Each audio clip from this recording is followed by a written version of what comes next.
Off the wall. Thriller. You want to sing one for us? No.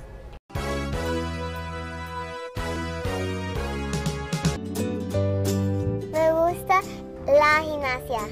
I love my sister. That's your brother, silly. You're a sister. 我最喜欢的颜色是紫色。I like taekwondo. I am born to be a leader. We're twins. My favorite color is dark blue.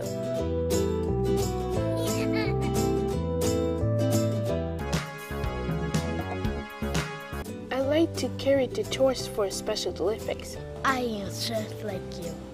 I'm just like you. I'm just like you. 我和你一样。We're just like you. 我是西狗木团。I'm just like you. I am just like you. We are just like you. Soy como tú. I'm just like you. I'm just like you. Sorry. I am just like you.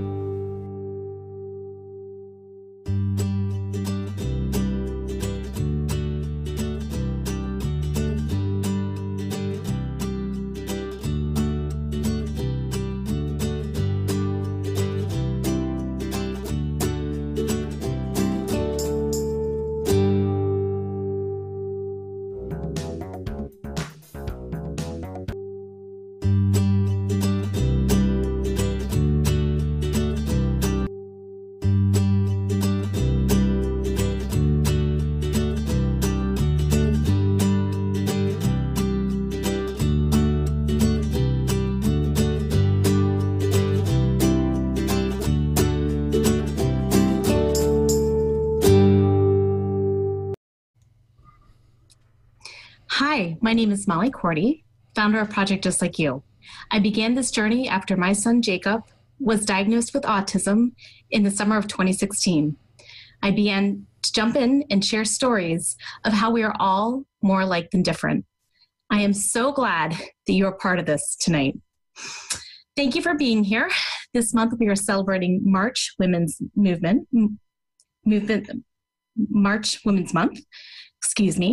And we are celebrating the contributions of what women are doing to help the special needs community. Today is Movement Monday, a new initiative of Project Just Like You. Our goal is to introduce you to people who are part of the special needs world, who support and advocate for inclusion, and anyone else we think who is interesting and champions of the people with special needs. Join our movement by watching Movement Mondays every Monday. Movement Mondays are produced by Fiat Media. So we want to give them a huge shout out as well.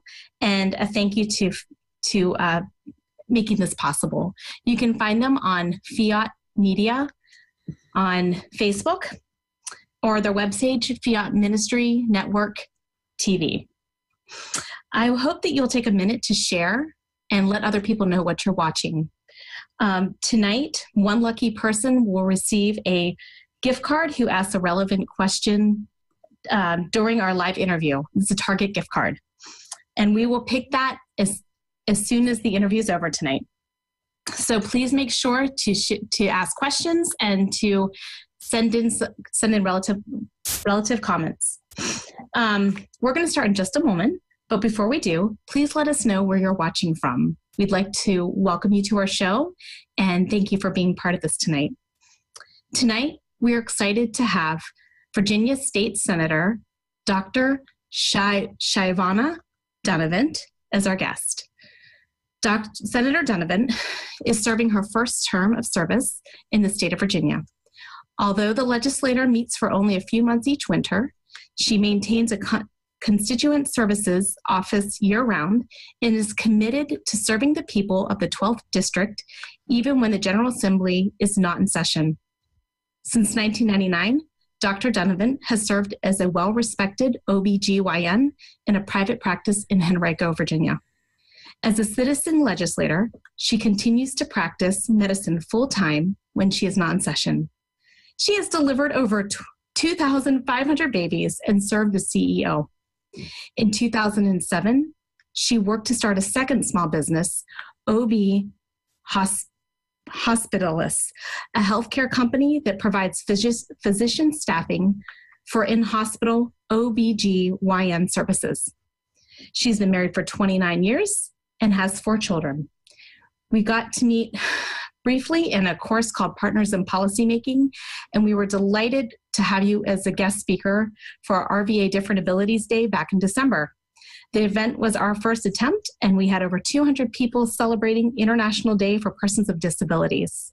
We were so delighted you could join us then, and we really hope you'll join us again this December. We want to welcome you and thank you, Senator Dunnavant. Thank you, Molly. Thanks so much for having me here. And I loved being at Special Abilities Day.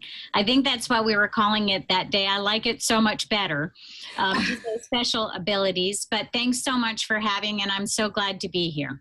Thank you. We are so delighted to have you here with us tonight. Senator Dunnavant, tonight we are focusing on the Medicaid expansion and continued waiver coverage for the state of Virginia. Many people in the special needs community were delighted to see your proposal to support the Priority 1 applicants for the DD waiver. Can you briefly tell us what the DD waiver is, because there are people listening in tonight who are not familiar with that, and can you explain in layman's terms who is covered in Priority 1 status?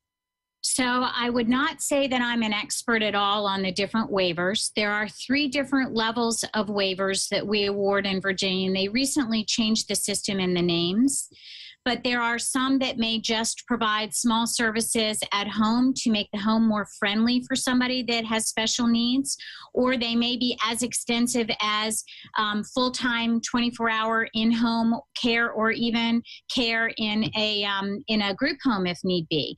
So there are varying degrees of waivers that are available. Currently, Priority 1 waivers are a designation made by the state. There are over 12,000 people in Virginia that are on the waiver list, but Priority 1 is a special designation that the Department of Social Services created to make note of the fact that that individual needs care right now. And whatever the level of waiver they need it immediately. And we have 3,100 people on the list waiting for those waivers. In the budget the governor proposed, he proposed to cover 825 waivers, and the same as the House. In our eventual budget, that's what the Senate covered, about 850 waivers. But the expectation is when we have funding that we have set that as a priority. Nobody else talked about it, not the governor nor the House. They did not talk about these waivers. So they talked about getting other money in for health care, but not using it on something as important as Priority 1 waivers. I think there's other really important things we need to use it on too. And I'm trying to turn the conversation to focusing people not on just getting money and spending it, but getting money and using it wisely. Excellent. Before I say anything else, I want to welcome people. We have Reagan, Kelly, Autumn, Sinclair, Zahara, Deborah, Lynn, Jackie, and Katrina, who are with us right now. Thank you for choosing to spend your time with us tonight, and we hope that you will ask lots of good questions during our interview tonight. So, as you said, we know that there are about 3,100 families on Priority 1 who have been waiting. Some people have been waiting about 25 years for a Medicaid expansion waiver, as I'm sure you're aware. We understand the proposal received Senate approval, but did not pass in the House. Is there a next step, or what is the next opportunity, Senator Dunnavant? So I'm going to clarify some of the semantics here.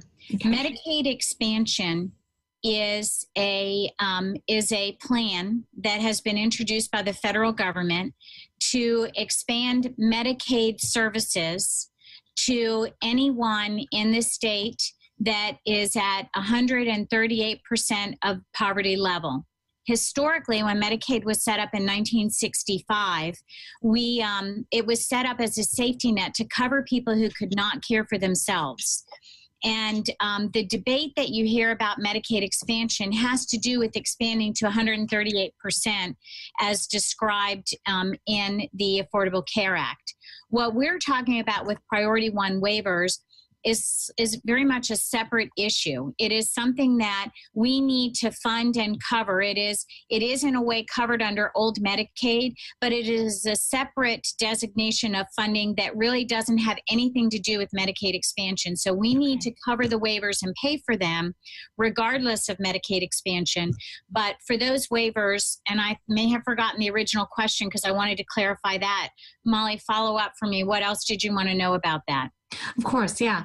So I'm curious as to what the next step or the next opportunity is for this. Right. So right now, the way the budget works in Virginia is that the governor proposes a budget and he sends down how much he wants to spend and where he thinks that money's coming from. And then the Senate and the House both take those budgets and use them and actually work them and determine what their priorities are. So this is all part of the process where this tension and give and take where all the priorities of Virginians are expressed by their different representatives, whether it's the executive in the governor's office or their legislators in the House and Senate. Then the House and the Senate get together and they reconcile the differences between their two budgets. The House says, I want to spend the money this way. The Senate says this. Once the Senate and the House agree, they send that back to the governor. He may want to amend it. He may make some changes, but ultimately he has to sign the budget and all three entities have to agree.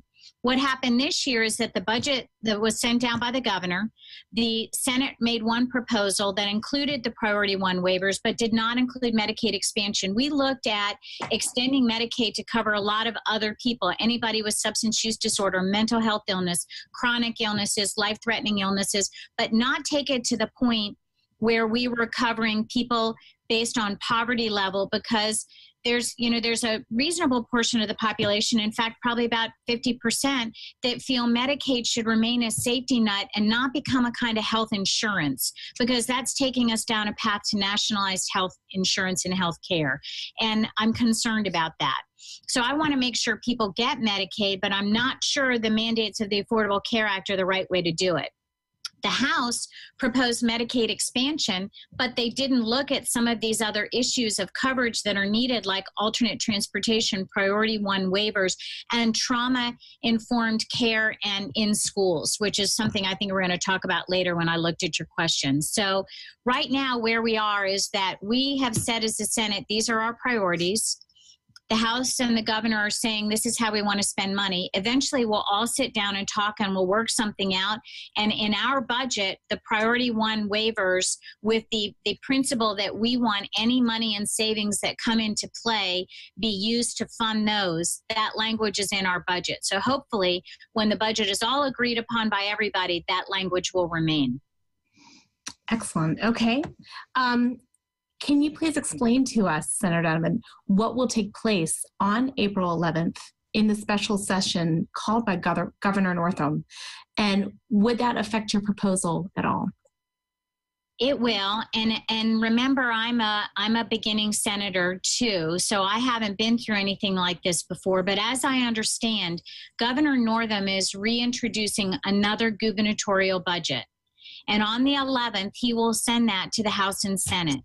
And the House and Senate will decide what to do with that. Will we reinstitute the budget that we proposed during session? Probably, because in parliamentary procedure, we had to adjourn for the period of time between now and April 11th, and then we will resume our work.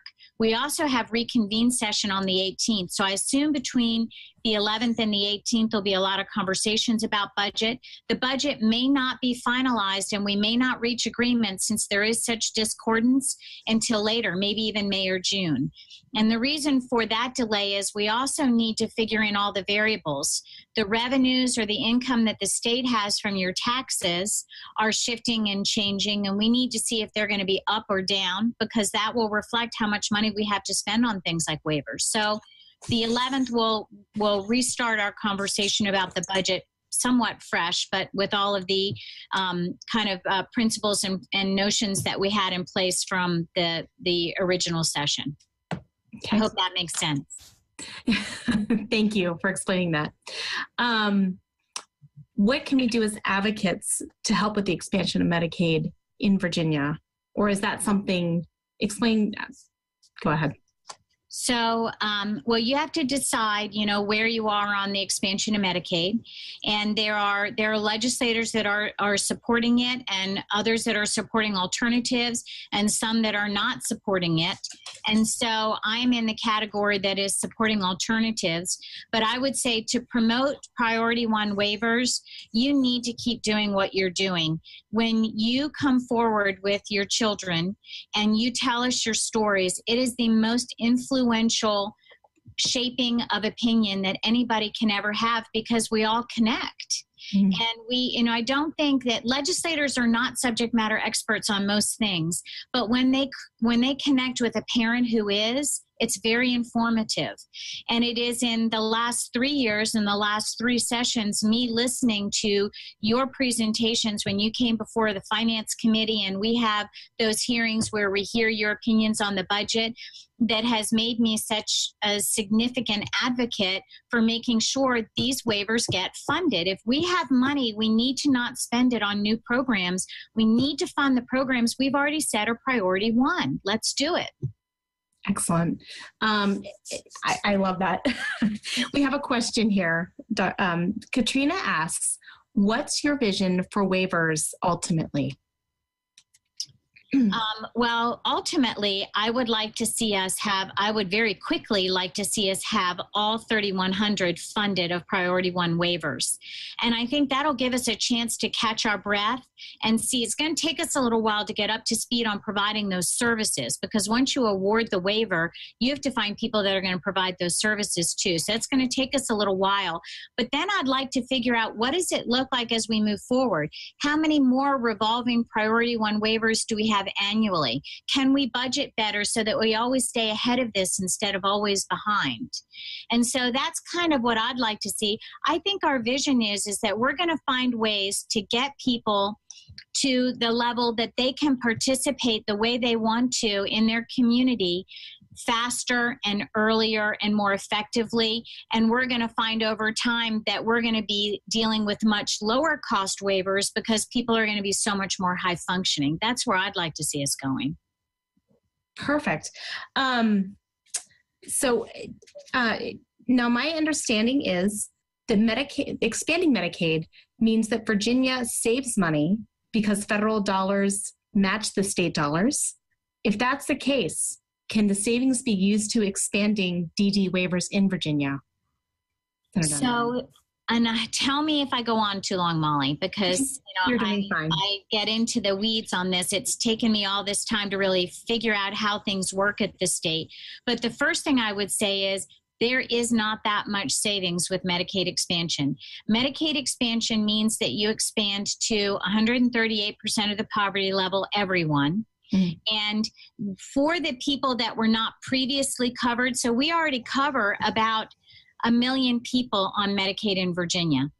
We would be adding about 370,000 people. For those 370,000 people, they would have $9 from the federal government for every $1 we put in. For everybody else, the million we're already covering, we put up $1 and the federal government puts up $1. We call that 50-50 as opposed to 9-to-1. So Medicaid expansion is only talking about those $9-to-1, and it's hypothetical how many people would actually join Medicaid under those kinds of eligibility criteria. So when we get that money at 9-to-1 and we look at how much money comes into the state minus how much it costs the state, the only savings for the state is about $100 million. That sounds like a lot, but it actually costs over $1 billion a year to fund that extra 370,000 people. So the state savings to the state are minimal. When you hear the governor talking about 400,000 or 350,000, in addition to the Medicaid expansion and the savings, he has also asked the hospitals to contribute money, and he's going to use that money for some of the other expenses that they're talking about. So that's where they're getting to $400 and $500 million, is that they're collecting money now from the hospitals, which is controversial and not everybody supports. So that's the first piece of the financial information. The other piece of the financial information that gets me really hot is that when you talk about how the state spends money, right now, almost all of the auditing of any program in the state that is done by the people that provide the program. It's what we'd call internal auditing. So basically, if I was telling you about my practice, the only report you would have on my financial practice would be what I tell you. Now, I have great faith in the people that work for the state government, but the way a program works better is that you have external auditors and internal auditors. The legislature is not doing that. The way we find the money that we can use to reinvest in our higher priorities that are healthcare priorities in Virginia is to look closely at how we're already spending money and make sure that we are spending it in ways that benefit our citizens. We do have programs that are archaic and in place, and they don't have evidence that they're actually making a difference. Yet we have evidence on the national front that there are new programs that we could institute that would make a big difference. And we have priorities like the Priority 1 waivers. We should be shifting money where we can save it because we're not spending it well, or because we do realize savings if Medicaid expands, and we should be spending it on these other priorities.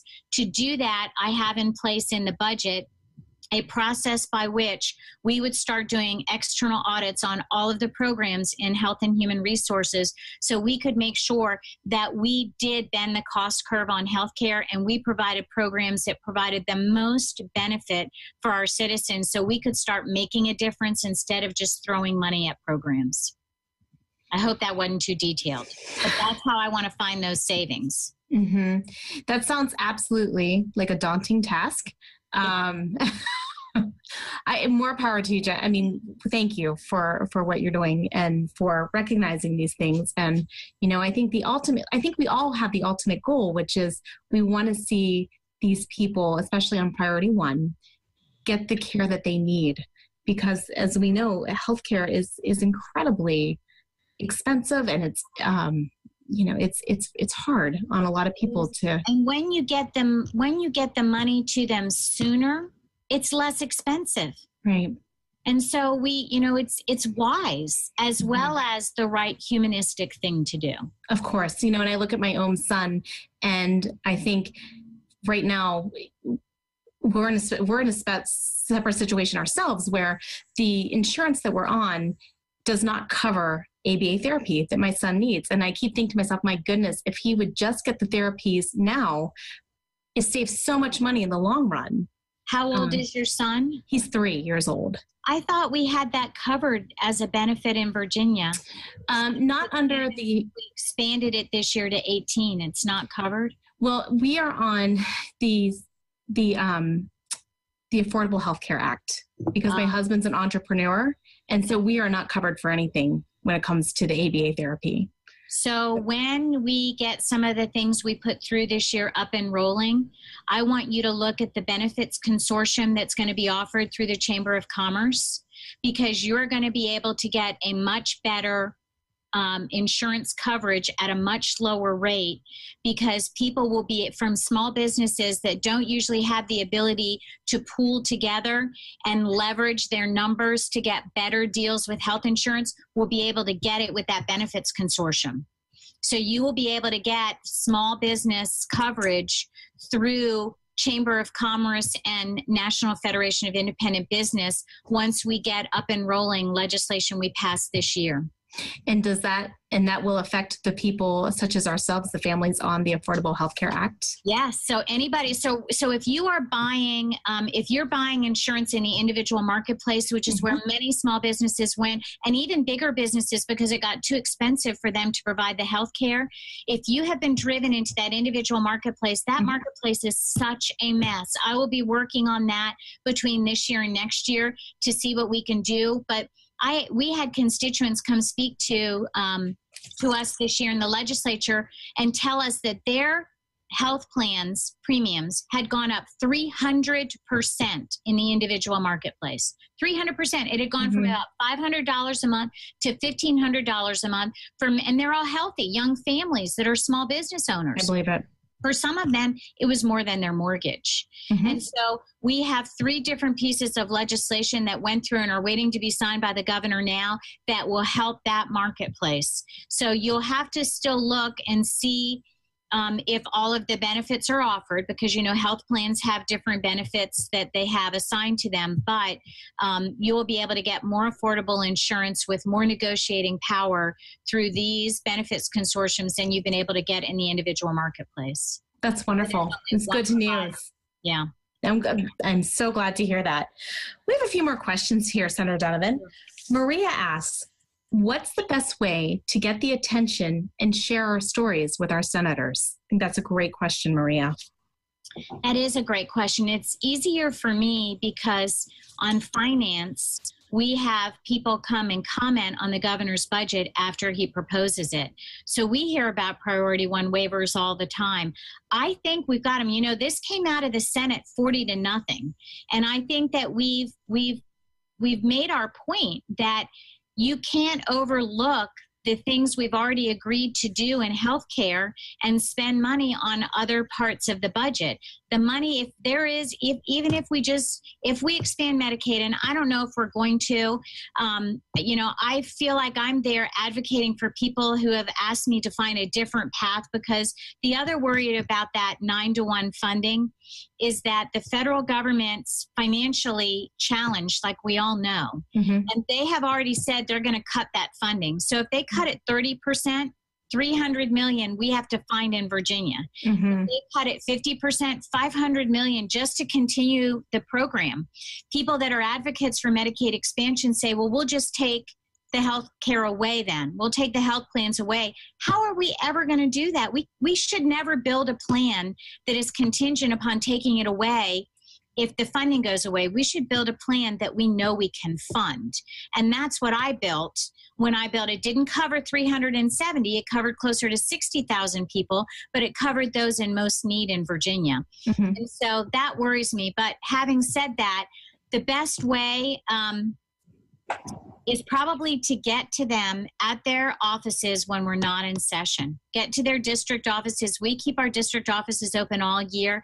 Meet them personally. Tell your story, especially if you're somebody waiting for one of those priority 1 waivers. But some of those testimonies, I've heard the couple that celebrated their 25th anniversary of coming to talk about the budget, and their child still didn't have a waiver.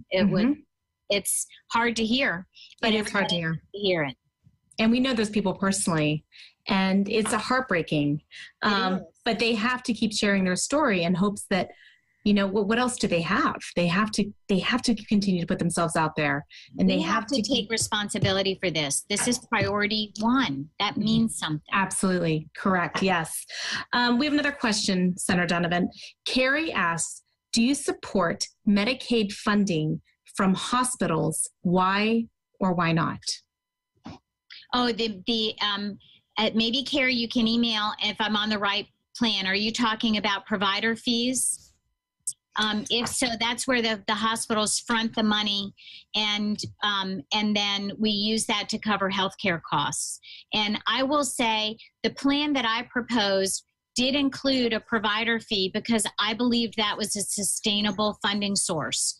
But when I asked the hospitals to put forth money, one of the things that I included in my plan is that I reimburse the hospitals. Right now, we pay the hospitals only 72 cents for every dollar they spend on taking care of somebody with Medicaid. And so they lose money on all of that. We all pay for it because our private health insurance pays more than it really needs to offset that difference. So I propose that we raise the hospital reimbursement rate so it was more closer to 90 cents on the dollar. And with that, for all the money they put forward, we would have drawn down the same amount from the federal government at 50% share with the federal government, and we would have paid the hospitals $42 million more than they fronted. So in that context, I do in the context of pulling down provider fees, not offsetting the reimbursement to the hospitals, and spending willy-nilly, no, I don't support it. Okay, fair enough. When everyone in priority 1 gets covered, what happens to the people in the lower tiers waiting for waivers? They have to be, there's an assessment tool that the Department of Social Services uses, and I believe that they do it every year with somebody that's on the waiting list. And then if something acute comes up sooner, then they would reassess at that time. So there will always be people who are evolving from priority 2 to priority 1. And so we will always have more people. I mean, I guess it's conceivable we could have people go off priority, go off of a waiver, but I'm not sure what that means. And that may mean that person's not here anymore. So that doesn't sound optimistic to me. So I think we're just always going to have more people that are in need. But if we can intervene earlier in especially children's lives that are dealing with special needs, especially when you look at something like autism, the data is there that if we intervene early, we give those kids the best opportunity to succeed in public education as opposed to private education, to succeed in the workforce, to succeed in independent living. Hopefully, eventually, we'll get to the point where we have more and more lower cost priorities because we're intervening early and giving people a chance to be self-sufficient in many ways. Okay, excellent. And then we have a fun question for you, Senator Dunnavant. Kelly wants to know, how do you balance your time between a senator, home life, a doctor? When do you sleep, she asks. So thank you. Thanks, Kelly. Women can multitask. I know y'all know that. And so I am very fortunate. My kids are older. My youngest is in college, so I'm an empty nester, and that helps. OBGYNs are very busy people. I have people that cover at night for me. I still see patients during session. I'm here Monday mornings and Friday afternoons. I delivered 6 babies during session this year.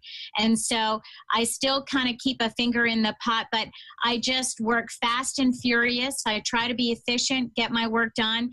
But there's something wrong with me that I am just always hungry to learn new things and be busy. So it's good for me. It keeps me healthy and young, but I promise I sleep. I do. I get 7 hours every night. I try to exercise. And my husband thinks I don't know how to leisure, but I do. Leisure is not fishing or going away to me. Leisure is staying in my pajamas until 2 p.m. I love that. Sounds like fun to me. Wonderful. Hold on. Okay, so that wraps up our Movement Monday for today. We had some other questions, but this is what the time allowed. We are asking now, we're going to do a drawing now, Senator Dunnavant, to one of our listeners who asked a question. All right, we're going to ask for so just give us a random number. 8. 8. All right. Give us a few minutes to drum roll. And, if people have questions, Molly, you can send those to my practice email, to not my practice, but the district email, and we'll get them those answers. Wonderful. Good. Yeah, because we had some good questions. All right. Our winner tonight is Carrie Pruitt. Congratulations, Carrie. You've won the Target gift card. And if you would just please email us or message us on Facebook to give us your address, and we will send that out to you. Senator Dunnavant, we want to thank you so much for taking the time to being with us tonight, to helping explain your passion for expanding these waivers, and your passion for making sure we have a fiscally conservative budget here in the state of Virginia. And we just thank you for all your work that you do and all that you do for us in special. Frozen. Oh dear, am I frozen? Yeah, now you're unfrozen. Oh. Gotta love technology, right? When it works, it's great. And when it doesn't, causes all kinds of problems. I just want to thank you again for your time tonight, Senator Dunnavant, and for being here with us. And we just thank you for all that you do in the state of Virginia. And I'm here. You guys just reach out. I'll keep screaming, and I have other people screaming with me, but we will get this. The reception was very, very positive this year, and it might take me another year. I hope not, but we will get this, and we'll get all those priority one waivers funded, and then we'll figure out what we need to do next, but we'll keep going. Well, we thank you so much, and we, of course, cannot, this is something that is such a need in our community, and especially with that priority one. And we just thank you so much for working on this, and we are so excited to see results, and we are so excited to see this take place where everyone can enjoy the qualities of life that they should be allowed to enjoy, and that would absolutely help us in our community. Well, it's my pleasure, and I'll keep trucking, and you guys keep letting me know what I'm missing. Keep pointing things out to me. You are wonderful. Thank you so much, Senator Dunnavant. Good night. Good night.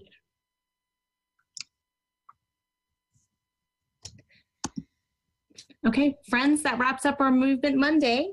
We thank you so much for being a part of us tonight and joining us on our